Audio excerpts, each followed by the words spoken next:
Hola amigos, bienvenidos al Portal del Villegas, que hoy, como es costumbre, aparece, sale, emerge en las pantallas suyas con Nicole Rodríguez, a quien veo muy bien. ¿Te veo bien, Nicole? Qué bueno, me alegro. Hoy día es un gran día, está lloviendo por acá, todavía caen Lloviendo. algunas gotitas. Acá en Sí, Ñuñoa han caído 4 gotas y media y vamos a ver qué pasa. Yo hice un pronóstico, espero equivocarme. Todavía hay tiempo de aquí a mañana, pero en fin, veremos. tú Eh, sabes que ¿qué- ahora se conforma con pocas cosas, que llueva es una alegría, ah, que haya libertad es una alegría, que salgas a la calle y que no hayan barricadas. Ves que uno va cambiando sus prioridades. Uno ya se alegra con cosas mínimas. bueno,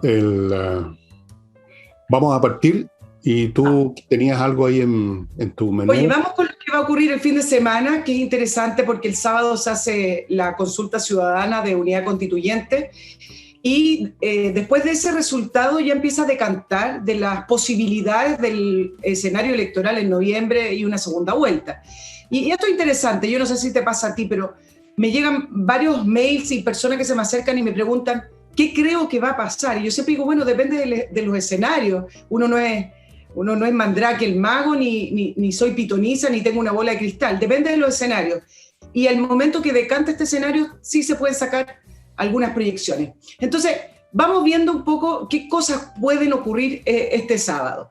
Las encuestas en las cuales yo no creo, pero en general han mostrado a Proboste liderando casi todas las encuestas que han mostrado, independiente que ha ido bajando en sus menciones y en su popularidad.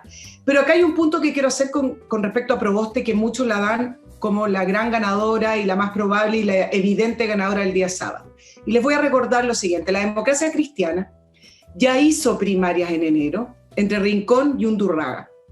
Y ahí se impuso Rincón, si ustedes lo recuerdan. Votaron alrededor de 27.500 personas, Rincón se impuso por 57.12%, y acá puede existir un grupo importante de la democracia cristiana, de estos votantes, que no acudan a votar o que no voten por Proboste solo por el hecho de haber votado por Rincón y la manera en que bajaron a Rincón. Recuerden que a Rincón la bajaron de una manera bastante burda, digamos, y no le reconocieron el triunfo que hubo en esas primarias. Y la política es así, la política es de emociones, ellos se sienten traicionados y por lo tanto podría haber un grupo importante de demócratas cristianos que no están por apoyar a Proboste, uno, por este tema de Rincón, y dos, porque Proboste ha hecho discursos y tiene una agenda más bien progresista, se ha mostrado bastante distante de la democracia cristiana, ha tratado de mostrarse como esta candidata que sí va a hacer estas grandes reformas y no esta democracia cristiana que para algunos fue parte del grupo que impidieron esas grandes reformas, que uno todavía no sabe cuáles eran esas grandes reformas, pero más o menos de ese grupo que no le gustarán los cambios.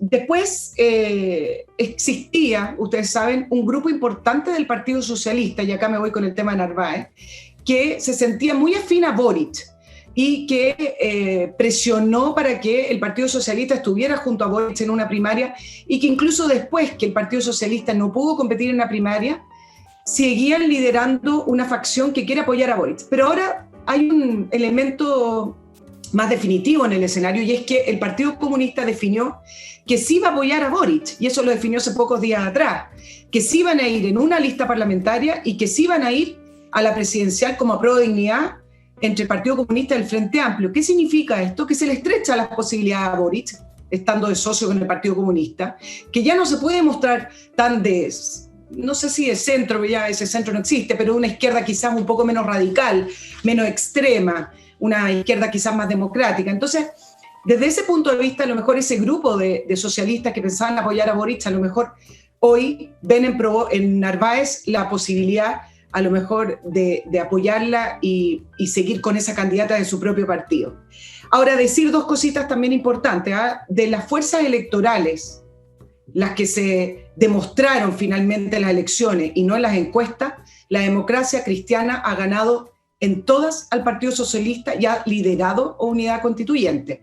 En el caso de las elecciones municipales, la Democracia Cristiana tiene 46 alcaldes, el Partido Socialista tiene 22, y en el caso de los gobernadores sacó 4 y el Partido Socialista 3, pero en cuanto a movilización, ellos territorialmente han movilizado mucho más que el Partido Socialista. Por lo tanto, si es que la Democracia Cristiana decide apoyar a su candidata y decide movilizarse por esa candidata, efectivamente Proboste debiera ser la ganadora. ¿Me quieres decir algo, Fernando? Me estás mirando. Siempre te estoy mirando, pues sí, no voy a mirar la pared. No. Bueno, está bien, sí, pues no sabemos. No sé si tiene mucho sentido especular qué va a pasar en 2 días más cuando lo vamos a ver en los hechos. La pregunta que me hago es, cualquiera que gane esta contienda en la unidad constituyente, la pregunta que me hago yo, ¿qué peso tiene en este momento la unidad constituyente? A mí me da la sensación en este minuto que la unidad constituyente no va a ser de los dos principales, no va a obtener una votación importante en la primera vuelta. Tengo la sensación que este asunto va a ir de inmediato a dirimirse entre Sichel y Boric. Y entonces la pregunta que uno podría hacerse es ¿para dónde se va a volcar? ¿Cómo se va a dividir? Porque se va a dividir la votación de la unidad constituyente. Algunos van a irse por Boric, otros no se van a ir por ninguno, unos poquitos quizás por Sichel, muy poquitos. Y por último, lo más importante es para dónde se van a ir los independientes, que ese es el grupo grande que va a determinar todo. Si no, no olvidemos toda la cantidad de gente que no ha votado. No olvidemos la última encuesta que vi de CADEM, 24% de la gente dijo no sabe, no contesta, mismo porcentaje que tienen Sichel y Boric. Así que, ahora, podría decir que tal vez la suerte de la unidad constituyente puede variar un poco según quién de las dos señoras gane. Algunos están hablando incluso que Maldonado podría aparecer con una victoria inesperada, no creo, pero... Muy difícil. Yo no sé cuál de las dos señoras estas, la Narváez y la Proboste, tiene más, para dónde están más o menos inclinadas. En general creo casi que ese buscar grados de más o de menos de izquierdismo, de centrismo, de moderación a esta altura no tiene mucho sentido porque esas varas de medida ya no tienen mucho sentido hoy. Fíjate que si uno examina el programa de todos, incluyendo los candidatos de derecha, vamos a ver más puntos de convergencia, aunque me parezca increíble, con cambios de lenguaje que otra cosa. Por ejemplo, el programa de Narváez o el programa de la Proboste o el programa que tenía incluso Jadwe, cambios de retórica, pero esta izquierda que antes hablaba de frentón, cuando yo era nene, joven, de frentón quería la expropiación de los expropiadores, quería nacionalizar gran parte de la empresa, estatizar, hacer lo que hacían las sociedades socialistas. Eso no está presente ahora, en absoluto. Y nadie está hablando de terminar con la propiedad privada. Nadie. Están hablando algunos de nacionalizar o de pasar al Estado algunas actividades y otras, pero por eso que te digo que se hace súper difícil. Tal vez porque ya los instrumentos y estos conceptos del más a la izquierda, más al centro, están perdiendo mucho de su sentido hoy. Estoy convencido que es así. Y creo que lo he dicho de otras maneras en otros momentos. Sí, quizás no es nítido, pero sí hay algunos conceptos. Por ejemplo, en el caso de la propiedad privada no lo dicen burdamente, pero se hace a través de otras maneras, se hace a través de un sistema impositivo imposible, se hace... Bueno, en el caso de Narváez habló de expropiación de las forestales en caso de retribución de las tierras a los pueblos indígenas. Pero sí, desde el punto de vista electoral, yo estoy de acuerdo contigo. Al parecer, todo indica que Unidad Constituyente ya no va a ocupar ese gran espacio que ocupaba la Concertación, y eso se ve en la Convención Constituyente. Ellos tienen 25 constituyentes, Frente Amplio con el Partido Comunista tienen 28, y esos 25 no se notan. No son una fuerza unida, nítida, que proponga cosas. Van al alero de lo que va proponiendo el Frente Amplio. Entonces, para algunos analistas, ya leía que el Frente Amplio prácticamente está completando el ciclo en el cual venía a reemplazar la Concertación, y en esta elección se va a ver el punto final en el cual efectivamente va a terminar reemplazando ese espacio que tenía la Concertación. Yo creo que al final del día, lo que podría yo concluir con alguna seguridad, digo alguna, no con todas, es que en ningún escenario Boris gana. En ningún escenario gana el Partido Comunista, en el fondo, porque eso es lo que está detrás de Boris al final del día, por las razones que he dicho 1000 veces, que es la única entidad política en la izquierda que tiene alguna densidad ideológica, que tiene algunos conceptos más o menos claros y que por lo tanto tiene esa fuerza que da el tener ideas claras, buenas o malas, a dónde quieres ir. Y Boris es un nene, y los que lo apoyan, otro montón de cabritos, en su mayoría llenos de fastidios contra el modelo neoliberal, sin saber ni siquiera por qué, sin darse cuenta que ellos son hijos de ese sistema. Si gana, en primera vuelta ganan Sichel y Boric, la primera y segunda mayoría, uno de los dos, la cosa no se va a volcar al lado de Boric, porque ahí Sichel va a recibir muchos votos de gente que no quiere que el Partido Comunista, usando como mascarón de prueba a Boris, llegue al poder. Y si la unidad constituyente es la que sea el primero o el segundo, tampoco. O sea, yo creo que va a pasar un poco lo que pasó con Jadwe. Boris no puede llegar. La izquierda que uno identifica con el Partido Comunista y con ese sector no va a llegar. Son muy ruidosos, han ocupado mucho espacio, son los que gritan, son los que están en la constituyente vociferando, son los que copan los medios de comunicación, pero llega el momento de los que hubo y va a pasar lo que pasó con la elección de Piñera. Y yo básicamente, este país no es un país de extrema izquierda, lo más de centro izquierda, pero más allá que eso, no. Así que yo cada vez estoy menos preocupado, menos asustado de que vaya a ganar el señor Boric. Para nada, creo que la cosa no va para allá. Creo que incluso se está desinflando el apoyo de Boric, así como se está desinflando el Frente Amplio en su conjunto. Perdieron ya el glamour de los primeros tiempos, hace rato. Así es que no, por ahí no va la cosa. Más allá de asustarse o no con respecto a la extrema izquierda, sí hay ciertas ideas que siguen dando vuelta, por ejemplo en el programa económico, que es súper interesante porque se formó una especie de debate y de discusión a través de cartas al diario entre René Cortázar y Nicolás Grau, que es parte del equipo económico de Boric. ¿Y por qué? Porque René Cortázar escribió una columna que decía Camino al estancamiento. A modo general, decía que en el programa económico de Boric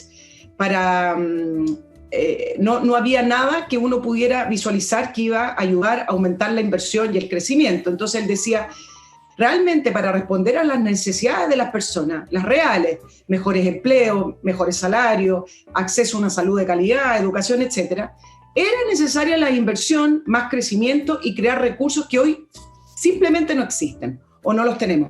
Y tú sabes que Nicolás Grau le respondió y tú dices, bueno, acá viene una respuesta con fundamento. Entonces Nicolás Grau le responde y le dice que el programa de Boric sí incluye eso y le da respuestas como un nuevo ecosistema de innovación, Banco del Desarrollo y un sistema nacional de cuidado. Pone otro ejemplo, propuse los tres primero que él da. Y además enumera una serie de ideas y argumentos que plantea Boric y que dice se han implementado en varios países que conciliaron el progreso social con el dinamismo económico.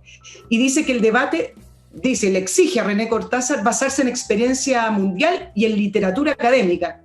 Y habla de prejuicios, pero finalmente le sigue respondiendo y tú dices, bueno, pero ¿dónde están los números? ¿Dónde están las reales posibilidades? ¿Dónde está el diseño? ¿Dónde están los plazos de Boric para eso? Y lo otro, y me parece esencial, y esto lo planteo porque muchos candidatos también hablan de ejemplos de otros países que ya están en la OCDE o que estaban en otra situación y salieron y pudieron llegar al desarrollo. El punto es, ¿cuál es el punto de partida de esos países cuando comenzaron aquellas políticas que nombran Nicolás Grau o que nombran otras personas del equipo de Proboste o del equipo de Narváez? ¿Desde dónde comenzaron a hacer eso? ¿En qué situación? ¿Cuál era el contexto? Porque en el fondo el contexto y la realidad es la que va a definir el éxito de ciertas políticas. Y en esto quiero decir algo que me parece que eso también es transversal para todos los candidatos prácticamente y está fuera del debate. No en el debate de los economistas, sino que en el debate de los candidatos y de los mismos políticos y del Parlamento. La realidad de Chile no es la misma de hace 10 años atrás cuando se crecía el 7%, no es la misma después de octubre, ni menos después del COVID. Lo hemos repetido varias veces, nuestro Estado está endeudado, va a llegar al 40% del PIB. O sea, es decir, estamos gastando lo que no producimos y lo que no tenemos. Y, por ejemplo, algo que las clasificaciones de riesgo y para efectos de las tasas de interés y de los préstamos, algo que ayudaba mucho a Chile, el famoso Fondo de Estabilización Económica, que costó construir en años, en más de 10 años, estaba en $14.000 millones. Estará a fin de año en su mínimo nivel, algunos calculan $2.000 millones. Eso significa que no tienes espalda. Entonces, esa es la realidad que deben rescatar los candidatos y plantear desde ahí, porque ese es el desde donde vamos a partir. Sí, pero la izquierda nunca ha vivido en la realidad. Siempre han vivido en sueños y en literatura cantinflera, panfletaria. Yo me acuerdo los profesores que tuve de economía en la universidad, que eran de izquierda, siempre se movían en un nivel de abstracción muy elevado, o sea, muy vaporoso, donde se mezclaban utopías, ideales, y uno se preguntaba, bueno, ¿y dónde están las cifras? ¿Dónde está el cómo? Eso nunca existía, y no existe ahora. Los economistas, los supuestos economistas, que no sé dónde se recibieron, yo estoy convencido que ninguno de ellos, ni el señor Grau, ni ninguno, ni el que tenía Jadwe, podría resolver el más elemental problema de econometría, por ejemplo, para entrar a la parte matemática del asunto, o para ver los temas de finanzas, que son complejos, son matemáticas, son cuestiones operacionales que tienen que medirse, digamos, con un microscopio. Tú no haces crecer un país hablando en general de que hay que crecer, como en el programa de la señora Narváez, que empieza a pilar cosas simpáticas, disminuir las tarifas eléctricas, el precio para la gente del campo, disminuir el coste del transporte, y ni siquiera para esas cosas que podrían tener una respuesta relativamente sencilla, hay respuesta, no hay números, no es más que una lista de aspiraciones. Es como que los economistas de izquierda son aspiracionales, son como un adolescente que sueña con un futuro mejor, pero no se sabe cómo lo va a lograr. Yo lo he visto toda mi vida y lo sigo viendo ahora. Es la manera como se formaron, Nicole, estas personas, donde estudiaron, las memorias que hicieron. Se mueven en un circuito vaporoso. Entonces, cuando llegan a tener el poder en sus manos, dejan la cagada nomás, porque no saben manejar las cosas. Y lamentablemente la realidad no funciona sobre la base de buena voluntad ni buenos sentimientos. Y dejan la crema. No. Mira, lo que pasó con el programa económico de Salvador Allende. ¿Sabes tú qué consistió el programa económico de Salvador Allende que impulsó Pedro Buscovich, que era el ministro de Hacienda, si no me equivoco, de Salvador Allende? Duró un año el plan de él. Se puso simplemente a gastar el Estado como loco, generando estímulos artificiales.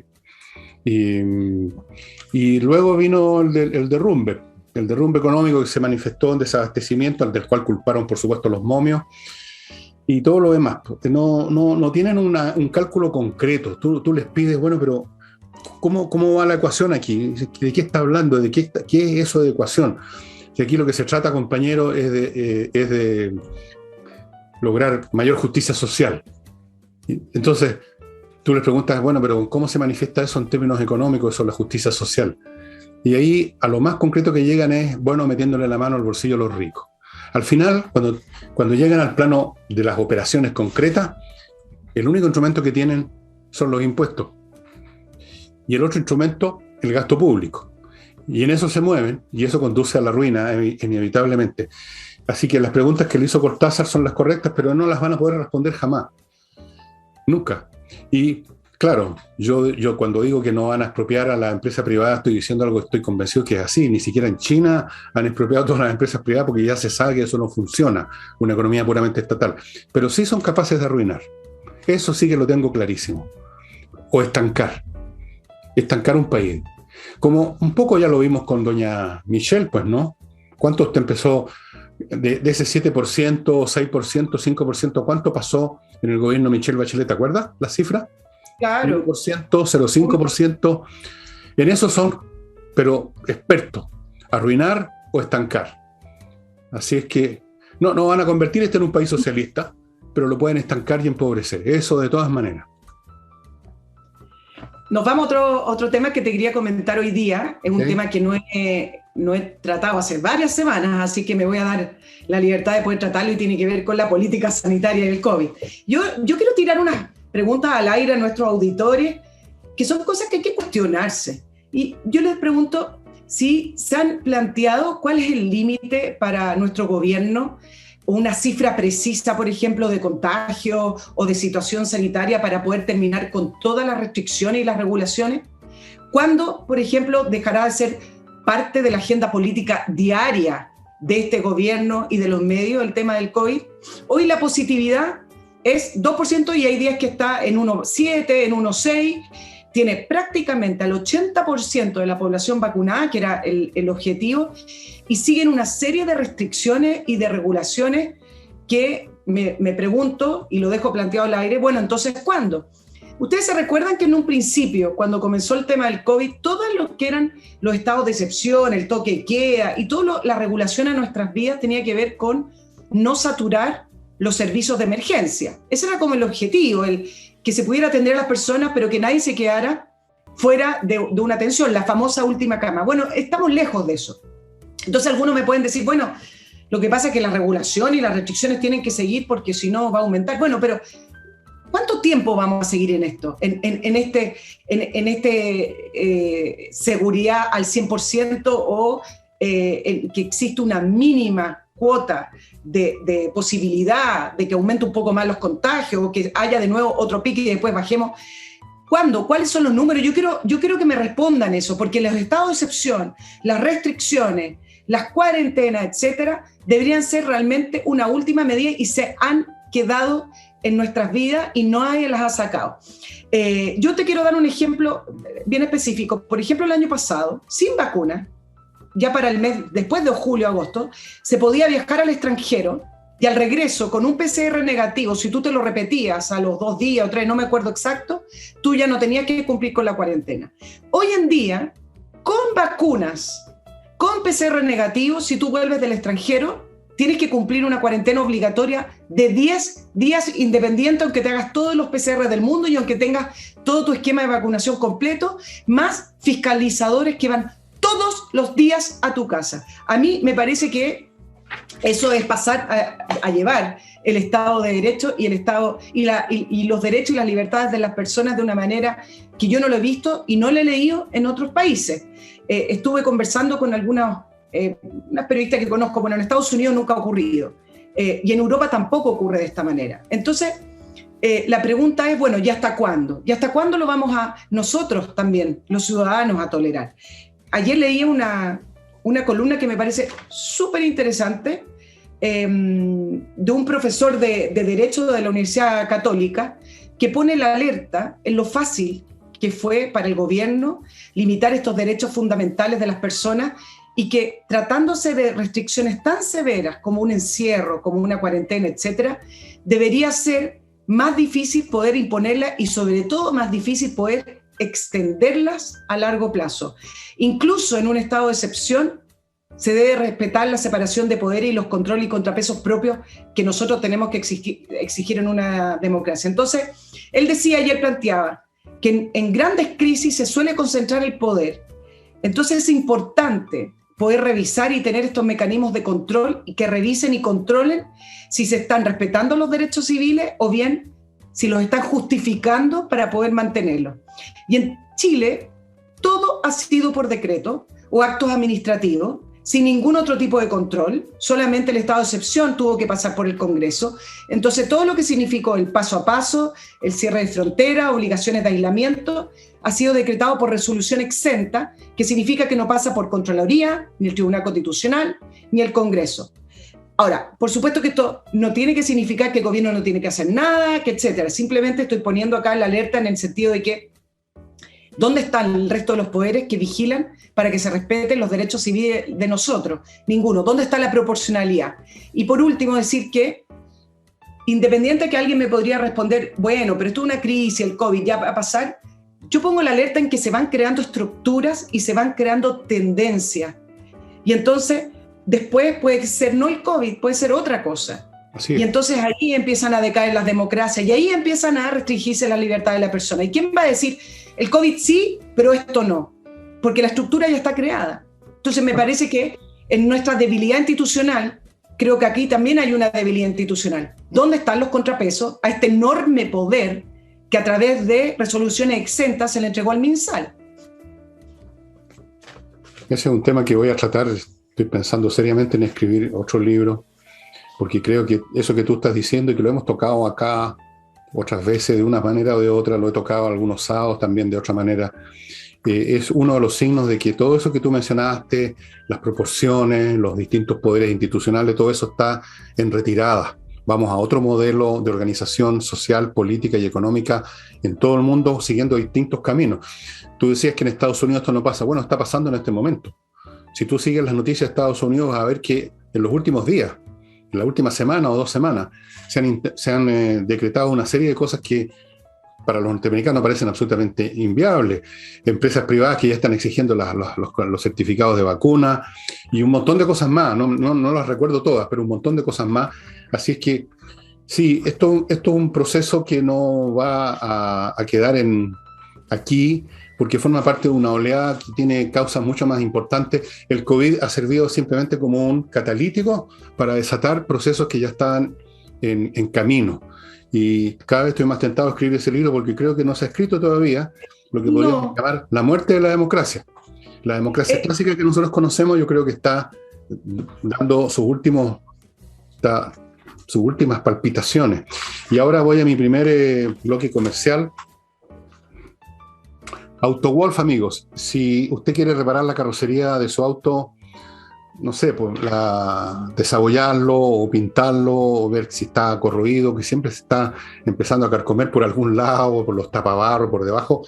AutoWolf.cl es la empresa que hace todo esto en su casa, en su propia casa, delante suyo, y en un día usted se pone en contacto con ellos. Hay un WhatsApp a mi derecha, les manda fotos de lo que usted quiere arreglar, le hacen un presupuesto. Si usted está de acuerdo, van a su casa, y delante suyo, en un día, van a dejar el auto tiki-taka.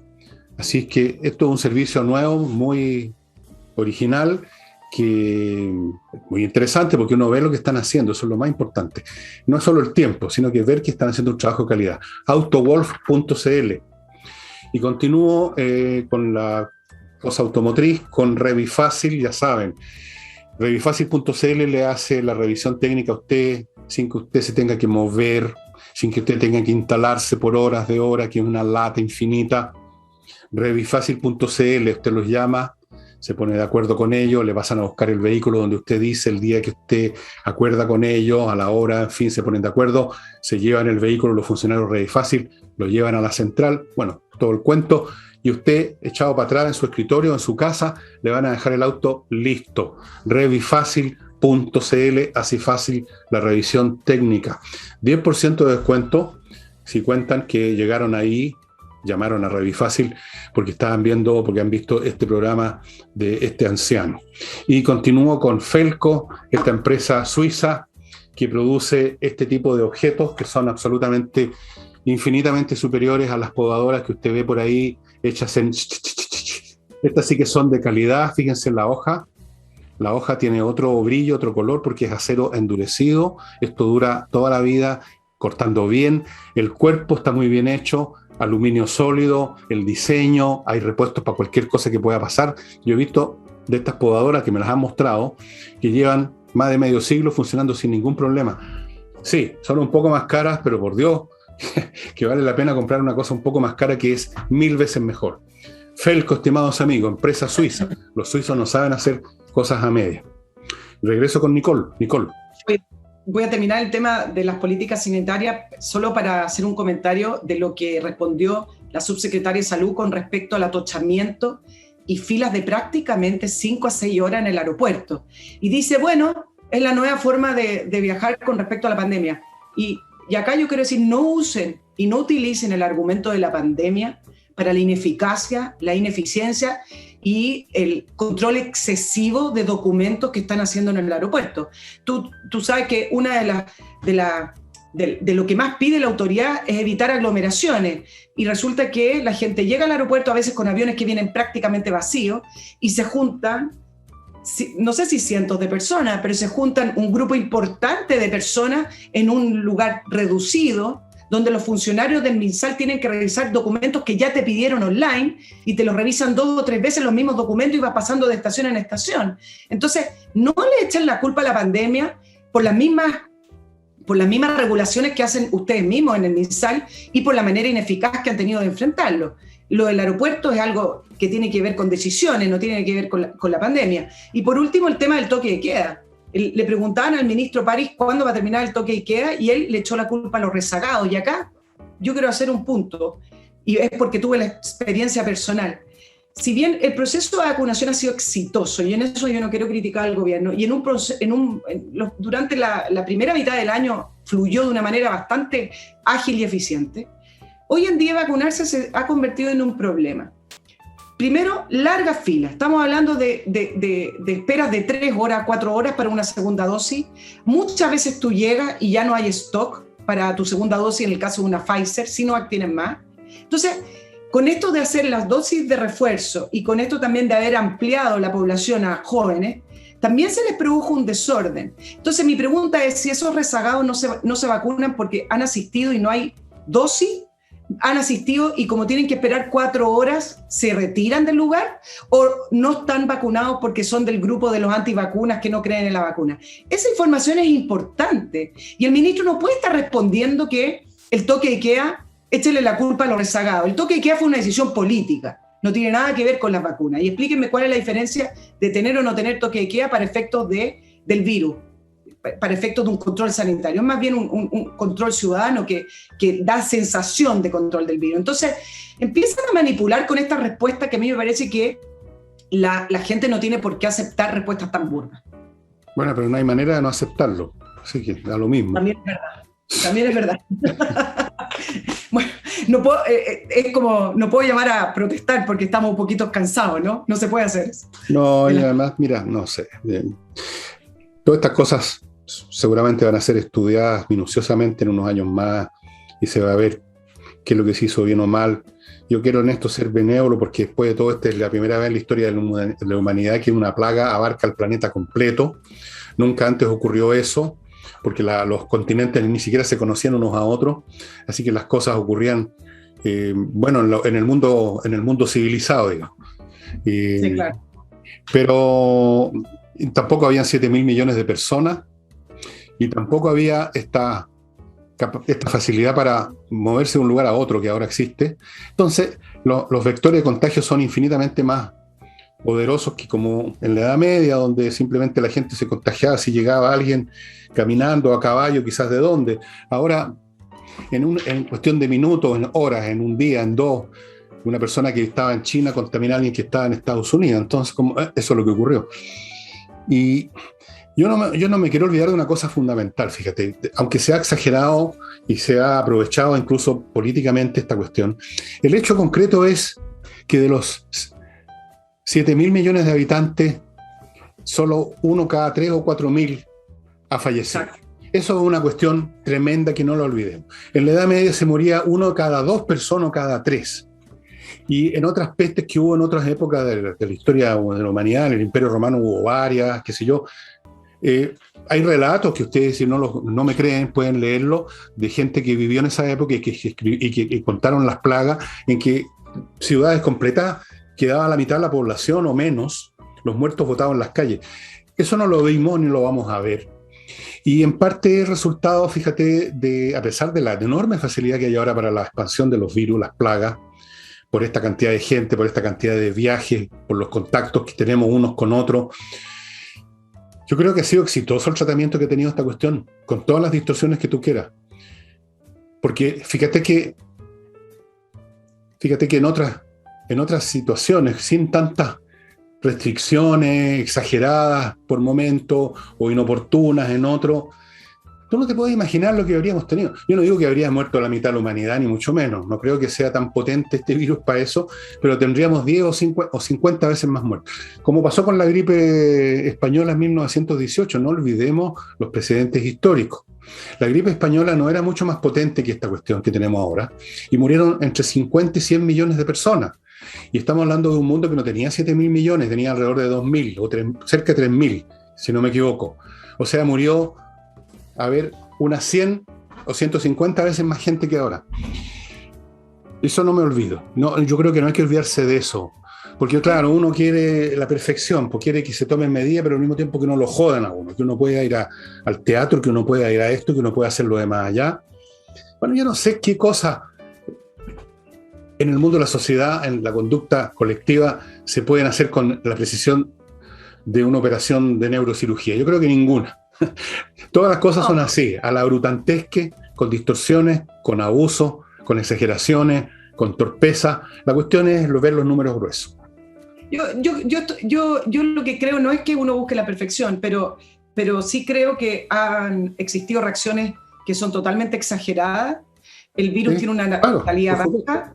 Creo que la falta de gobernabilidad y la debilidad de los gobiernos occidentales en general ayudó muchísimo a que abrazaran todas estas restricciones. Y por último, también creo que hay una distorsión en el nivel de exigencia que se le ha hecho de mostrar evidencia, por ejemplo, con respecto a las vacunas, evidencia con respecto a un montón de cosas, pero a la hora de encerrar a las personas o tener regulaciones que son tremendamente estrictas y severas y difíciles de llevar para las personas, no se le pide ningún tipo de evidencia científica. Hasta el día de hoy no las hay.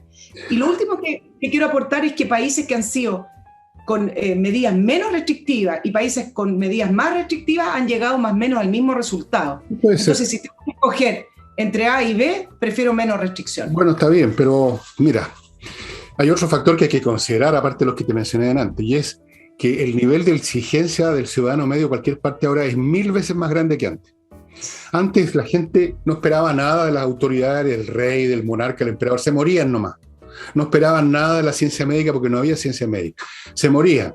Algunos rezaban, otros se arrancaban, otros salían a fiestear. Hubo una fiesta famosa en la Edad Media, la gente decía, nos vamos a morir igual, así que dejemos la crema, vamos a una partusa a todo dar.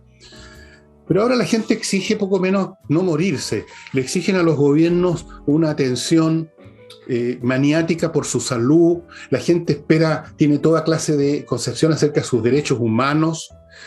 Prácticamente el derecho a ser inmortales, poco menos, el derecho a no enfermarse nunca, el derecho a que el Estado esté instantáneamente los acoja, los mejore, los cuide, los proteja. La relación de ciudadano con Estado ahora, con el Estado-nación, es completamente distinta a la relación de un súbdito, de un emperador o de un rey. Y eso inevitablemente tenía que convertir esto en un tema completamente distinto a como se han vivido antes. Incluso en la gripe española, que es bastante más reciente, era otra la actitud, ese estoicismo, esa indiferencia, esa resignación del hombre y la mujer medio de 1918, para no irme más atrás, no existe hoy. El más mínimo problema, la más mínima molestia, inmediatamente se exige al gobierno que tome razón, y si no, ese gobierno, digamos, pierde su credibilidad y literalmente se puede venir abajo. Y eso incluye los regímenes no democráticos, no solamente los democráticos. Entonces, hay que tomar todo eso en cuenta. A mí también me gustaría, bueno, a mí me da lo mismo porque no me muevo, pero por supuesto que me gustaría ver a mis compatriotas que tengan más libertades, ¿no? Que puedan salir, que puedan hacer sus cosas. Y quizás hubiera podido encontrarse esa fórmula que dices tú, pero si no se encontró, son las cosas de la vida. Déjame pasar ahora a mi segundo bloque. En todo caso, por si acaso, no creo que vayamos a retroceder, a pesar de que ahora empezó una neurosis patológica con la variante Delta, no solo en Chile, en otras partes. Quieren soltar la agenda. Claro, pero eso al final de cuentas hay una fuerza más potente que todo eso, y es la necesidad de la gente de trabajar y comer, y las sociedades no pueden seguir así a medio morir saltando, así que esa fuerza va a terminar siendo más poderosa. Y tú vas a ver, yo dije, entre agosto y septiembre esta cuestión va a cambiar, ya está cambiando, y salvo que ocurra una situación ya que los chinos saquen otro numerito, esto va a cambiar completamente y se va a desvanecer como una pesadilla, un mal sueño. Y ahora voy a mi segundo bloque.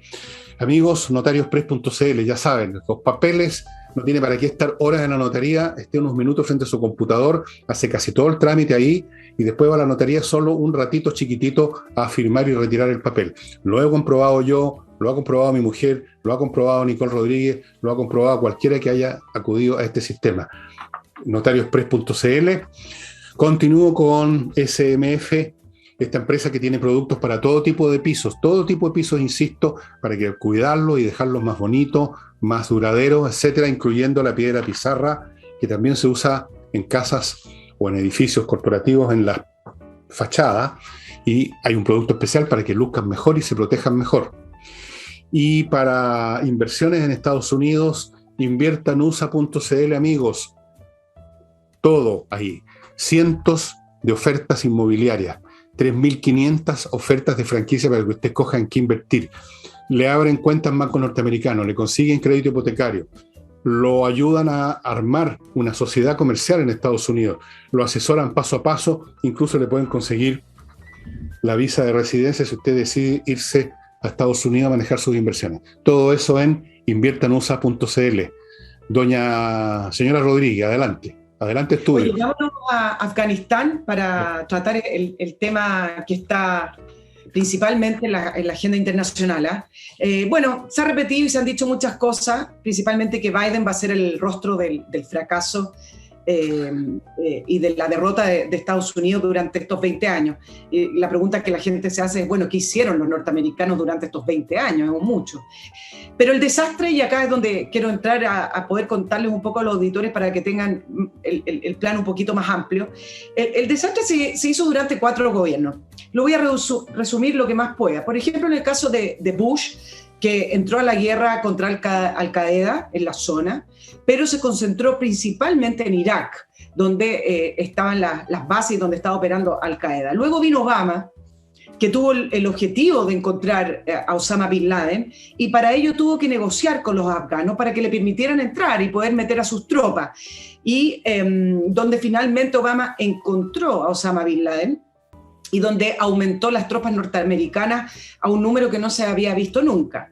Y luego vino Trump, donde comenzaron las negociaciones en el acuerdo de salida en Qatar, pero falló en varios puntos que hoy he escuchado a algunos analistas norteamericanos, por ejemplo, en exigir el cumplimiento de ciertas condiciones que le estaba poniendo Mike Pompeo, ¿se acuerdan del secretario de Estado norteamericano de Trump?, a los talibanes. Pero Trump tenía tanto interés en salirse también de Afganistán, porque para Trump también la mirada era un tema económico. Es como, yo no voy a seguir gastando billones acá para estabilizar un país donde ni siquiera el objetivo inicial era estabilizar ese país, sino más bien combatir Al-Qaeda. Bueno, y lo que hizo Trump es que liberó a 5.000 prisioneros talibanes. Los talibanes no le fueron cumpliendo los acuerdos y siguió adelante con este acuerdo y lo firmó. Y luego viene Biden, que si bien la fecha de salida firmada por Trump era en mayo de este año, siguió con el acuerdo firmado por Trump, y a pesar de las advertencias del Pentágono, hoy ya están claras todos los documentos que se le entregaron a Biden diciendo que iba a caer el gobierno afgano. Ninguno pudo prever la velocidad, pero le decían que mantuviera ciertas tropas y que las aumentara, porque las tropas en Afganistán ya estaban en prácticamente 2.500 soldados norteamericanos. ¿Y qué hizo Biden? Desechó estas advertencias del Pentágono y, como buen progresista lleno de imagen, dijo, el 11 de septiembre va a ser la fecha final. Entonces uno puede proyectar que Biden lo que quería era mostrar este rostro de este presidente triunfador que devuelve a los chicos a su país, que termina con esta guerra de Afganistán, el mismo 11 de septiembre que fue la fecha inicial cuando se inició la guerra contra Al-Qaeda. Y resulta que esto va a terminar en todo lo contrario. El 11 de septiembre ya los talibanes han puesto las banderas talibanas a las afueras de la embajada de Estados Unidos. Entonces lo que Biden quería con este show mediático de mostrar un triunfo, finalmente le resultó todo lo contrario. Ahora, ¿cuáles son los efectos para Biden? Había un grupo importante de consenso en que Estados Unidos tenía que salir de Afganistán. Primero porque le ha ido mal en estas situaciones de intervenciones donde el objetivo termina siendo democratizar un país. Eso no le ha resultado en prácticamente ninguna intervención. Y además porque desde un poquito al final de Obama, pero ya desde Trump, la política exterior norteamericana entendió que se tenía que concentrar en seguir superando a China porque China lo estaba alcanzando. Y parte de esa estrategia tenía que ver con salir de estos países como Afganistán, también Irak, para poder finiquitar, para poder concentrarse en ser superiores a China. Pero sin embargo a Biden le va a pesar porque independiente de ese consenso contra China, Estados Unidos tiene algo que se llama orgullo, tiene algo que se llama el orgullo del triunfador, del más poderoso. Y esto le va a rebotar porque finalmente a Estados Unidos no le gusta verse como este país derrotado, fracasado. No solamente que haya caído el gobierno afgano, sino con la velocidad con que cayó. Fueron prácticamente una semana y ya había caído el gobierno que se supone que ellos habían ido a estabilizar. Después te doy las repercusiones en el plano internacional. Efectivamente, este es un tema de varios gobiernos y en realidad incluso se van las cosas un poco más atrás, porque lo que sucede básicamente es que Estados Unidos, cuando terminó la Guerra Fría con la derrota de la Unión Soviética, del mundo comunista,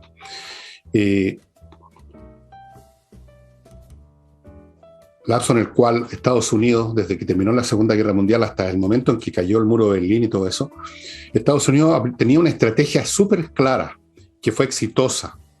Era contener al mundo comunista, impedir que hubiera una guerra caliente en las zonas centrales del mundo, sea en Europa, qué sé yo, permitir solamente combates y guerra caliente en regiones periféricas, donde podían incluso sufrir derrotas como en Vietnam, pero básicamente estar conteniendo, esperando lo que iba a ocurrir, y el cálculo fue correcto, que se iba a derrumbar ese sistema porque no funcionan bien los sistemas comunistas socialistas, y eso fue lo que ocurrió, fueron exitosos.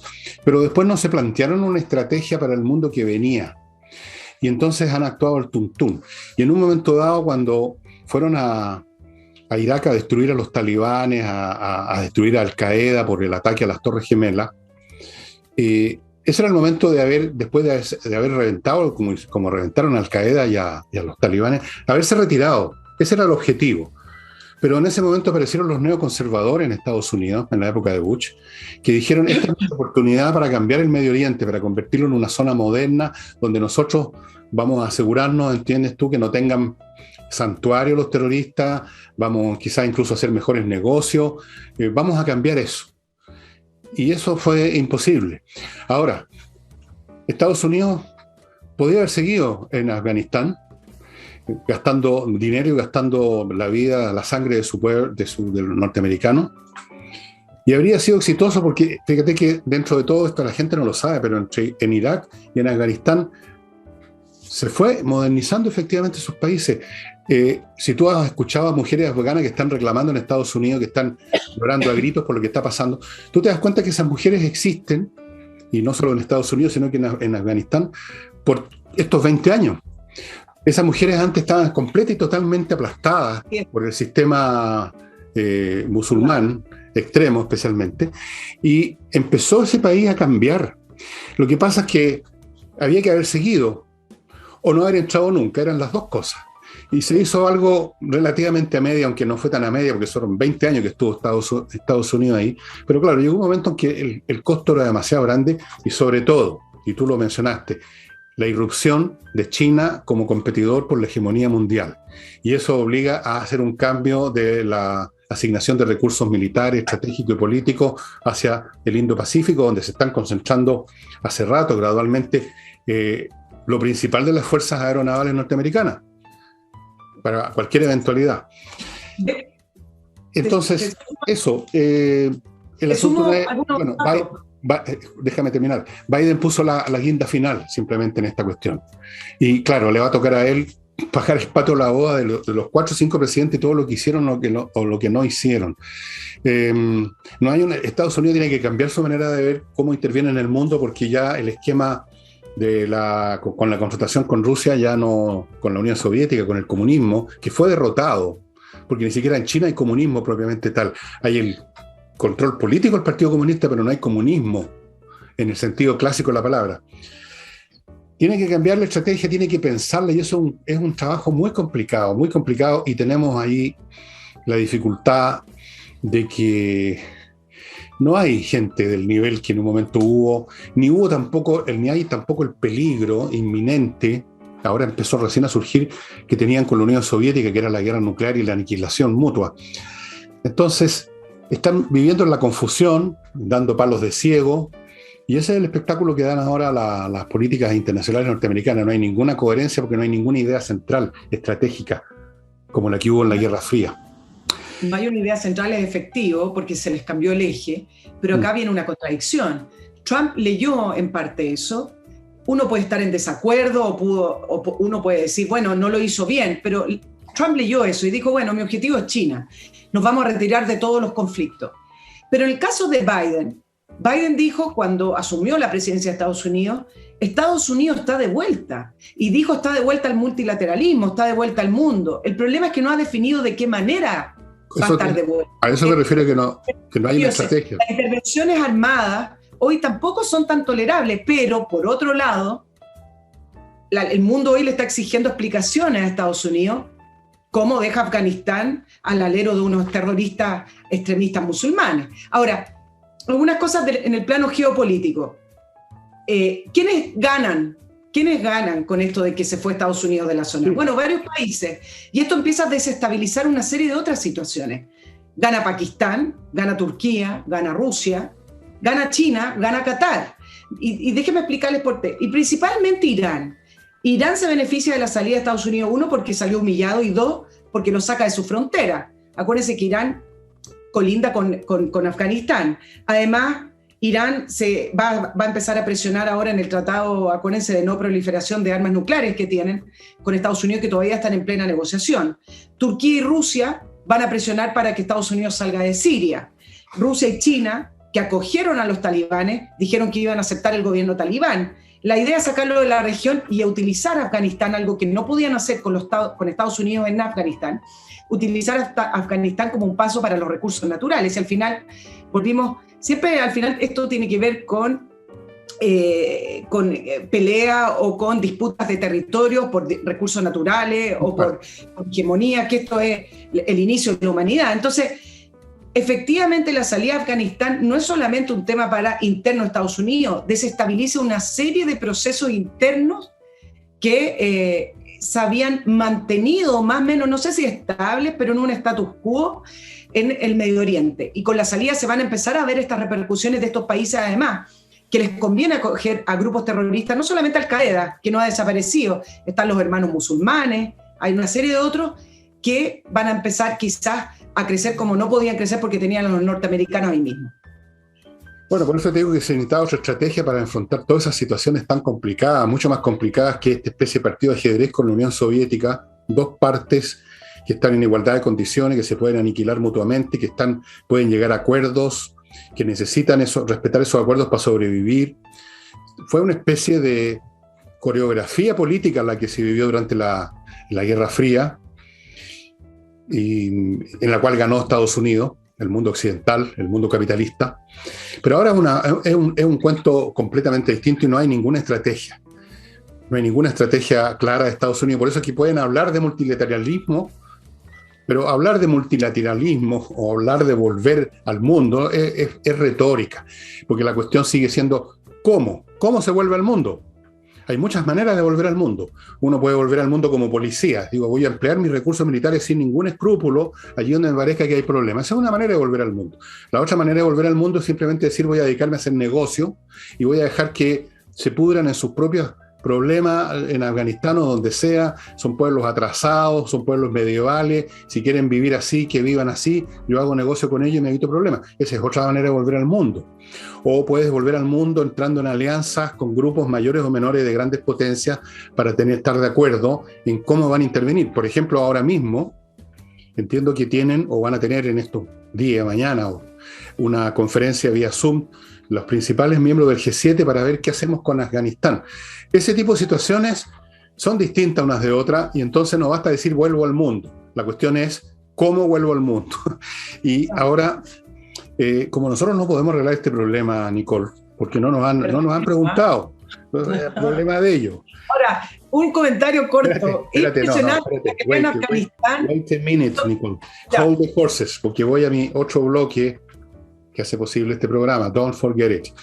Amigos, una manera bastante sólida y efectiva de cuidar sus recursos es tener una parte de ellas convertida en oro y plata, que son metales preciosos que usted controla directamente y que los puede llevar a cualquier parte del mundo y que en todas partes se los van a aceptar. Para tener eso, entre a compreoro.cl. Y si quiere vender su propiedad inmobiliaria rápido y no dentro del próximo decenio, Ángel Hey, el corredor inmobiliario más rápido de Chile, ya les he explicado por qué, ahí están los datos. Y continúo con Avicare. Esta vez no les voy a mostrar el aparatito, se lo he mostrado muchas veces, que le permite a usted controlar cómo está su corazón. Usted se hace un electrocardiograma en su casa en el momento que quiere, tocando un aparatito con sus deditos, los datos van al celular, donde hay una aplicación, la aplicación los manda a Avicare, y ahí los expertos en estas materias, los cardiólogos, ven cómo está su corazón. Si se necesita hacer algo, se va a hacer de inmediato. El corazón hay que cuidarlo y controlarlo en minutos, en horas, o simplemente usted se va a visitar a nuestro Señor Jesucristo, a quien sea que usted adore. Avicare, tecnología médica, salud online, estimados amigos. Recuerden que este aparatito se lo arriendan en comodato por 27.900 pesos mensuales. Eso incluye la aplicación. Yo creo que su salud vale más que eso mensualmente. Y KM Millas para que usted venda sus millas acumuladas en kmmillas.cl, las convierta en dinero antes que las empresas aéreas se las borren. Nicole, ¿qué ibas a decir? No voy a seguir en el tema de Afganistán, simplemente decir que es impresionante la sensación que hoy existe en la humanidad en que todos los conflictos y todos los problemas y todas las situaciones es como que te cayeran en el patio de tu casa. O sea, hace 20 años atrás, pongamos 20 años atrás, que es el caso del inicio de las guerras en el Medio Oriente con Irak, etcétera, uno no se involucraba. Ahora tú ves que todos los países están involucrados con los ciudadanos, uno ve las redes sociales con fotos protegiendo a las mujeres.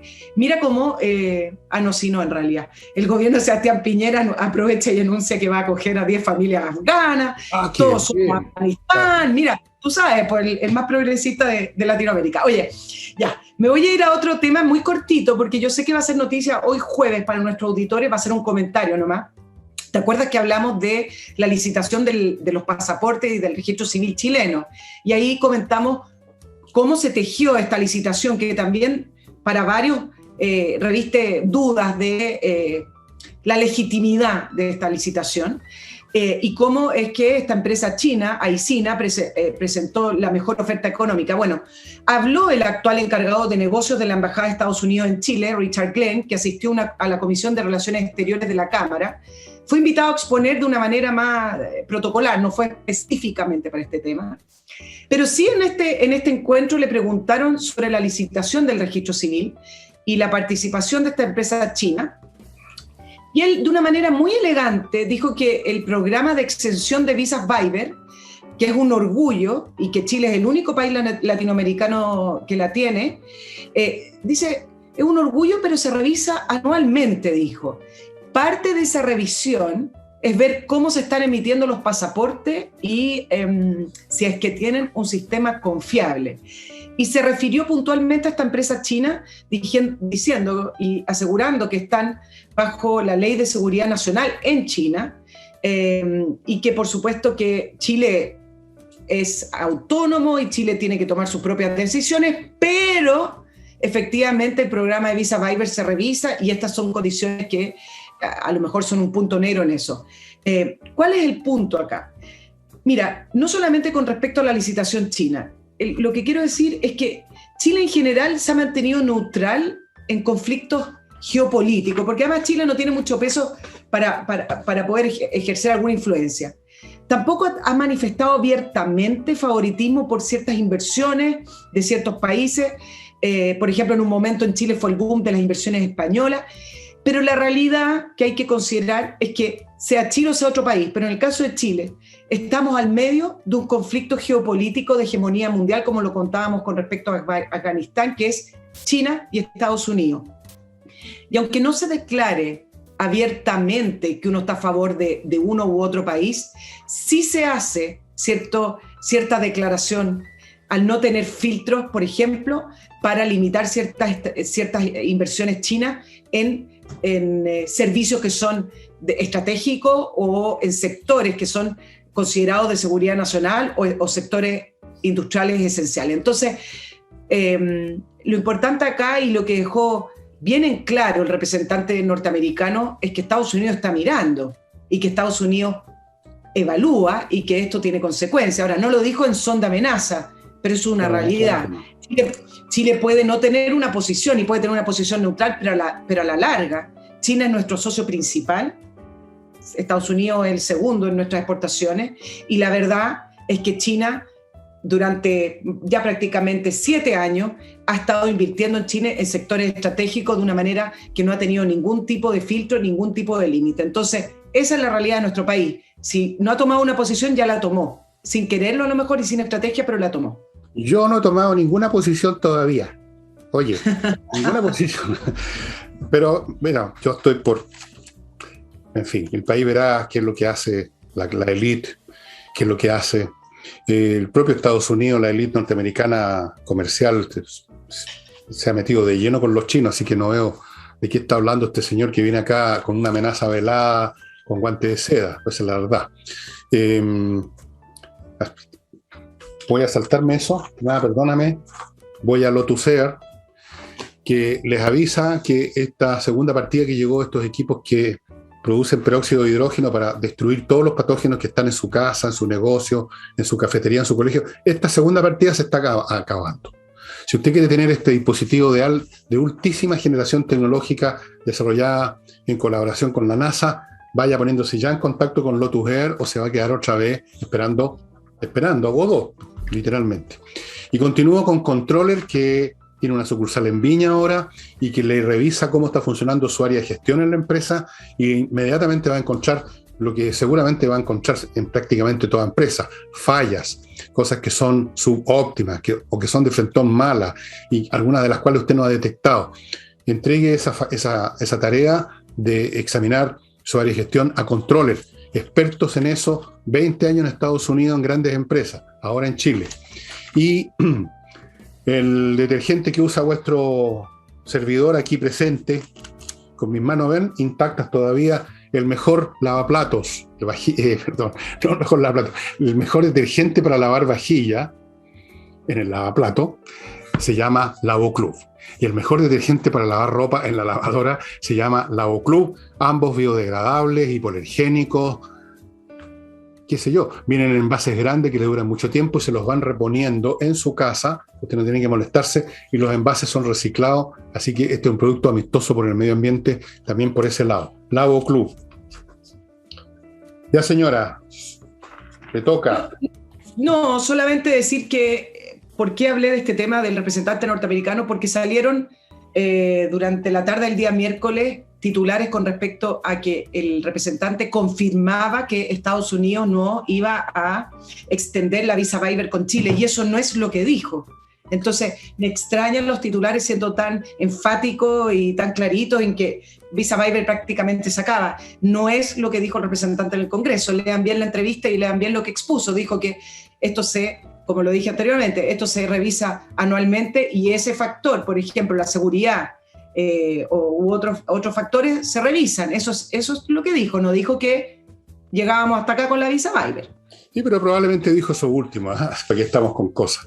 En este momento no hay mucho escrúpulo en esta competencia entre Estados Unidos y China, y te voy a decir una cosa: debido a esta vergonzosa retirada en Afganistán, el gobierno norteamericano, incluso Biden, con toda la debilidad que está mostrando en todo orden de cosas, no quiero insistir en ese punto, se van a tener que poner más durito en otros lados para compensar, porque si no es un derrumbe completo su credibilidad, y desde luego de la credibilidad del Partido Demócrata que está gobernando Estados Unidos y que pretende seguir ahí per sécula. Entonces, fíjate que esto abre peligros, Si acaso en un momento dado Estados Unidos hubiera sido un poco renuente a actuar, por ejemplo, con toda su fuerza defendiendo Taiwán de un ataque chino, que podrían estar creyendo que este es el momento de hacerlo, resulta que no, que ahora van a tener que ponerse más firme, más duro, porque si no ya simplemente terminan de irse para la casa como gran poder Estados Unidos. Y con Irán la misma cosa. Hay algunos que piensan, yo he visto algunos analistas y creo que en ese sentido miran solamente 2 jugadas para adelante. Dicen, esta es la gran oportunidad de los chinos, los iraníes. Puede que lo piensen, pero yo creo que los chinos, por ejemplo, especialmente, que son bastante listos, se dan cuenta que este es el momento en que no hay que provocar a Estados Unidos con una acción audaz, porque Estados Unidos le la dirección política y militar de Estados Unidos querrá demostrar de que no son tan débiles ni están tan en retirada y podrían ponerse bastante más combativos. Así que no me espero, fíjate, no me espero, a pesar de lo que crean así los, entre comillas, analistas, que aquí vamos a ver una especie de, como dijéramos, una serie de iniciativas geoestratégicas de poderes como los que tú mencionaste para aprovecharse del pánico en este minuto.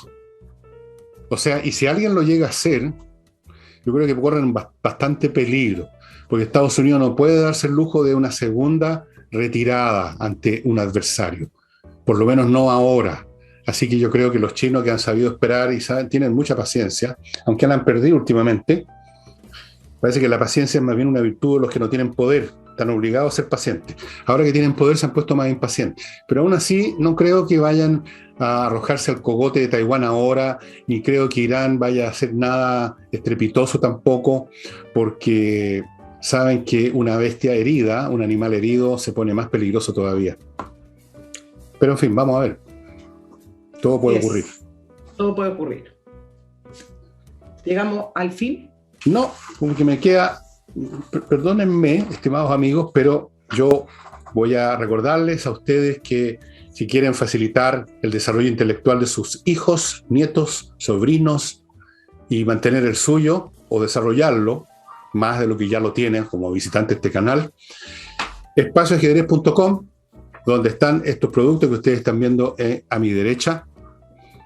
Y todavía podrían ahí investigar con Pablo Tolosa, mi amigo Pablo, que si hay algún cupo por ahí en algún curso, porque de repente pasa eso, que alguien se retira por enfermedad, qué sé yo, y se abre un curso, se abre un cupo para cursos que ya partieron, pero usted puede recuperar las horas porque hay videos grabados de las clases que se dieron. Véalo usted, yo no le puedo decir si hay o no hay, estas son cosas que cambian minuto a minuto. Espacioajedrez.com.